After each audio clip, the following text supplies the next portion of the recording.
Друзья, всем привет! Досталась мне вот такая вот 200-литровая бочка, немного с отверстиями. И сегодня мы с вами будем из нее делать, безусловно, очень нужную самоделку для мастерской. Уверен, что ее в таких масштабах еще никто не делал. Всем приятного просмотра!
Как вам такая идея? Напишите в комментариях. Но по мне просто супер долговечный строительный пылесос получился, который в моих реалиях не нужно будет вытряхивать около года. Фильтр использовал от КамАЗа и прослужит он не 1 год. Использовать его буду в столярной мастерской, где много опилок и стружки. Но пылесосить им можно абсолютно любой строительный мусор.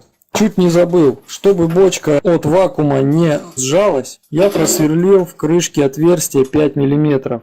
Ну а на сегодня у меня все. Надеюсь получить от вас лайкос за мои старания, подписку. Спасибо за просмотр. Всем пока-пока.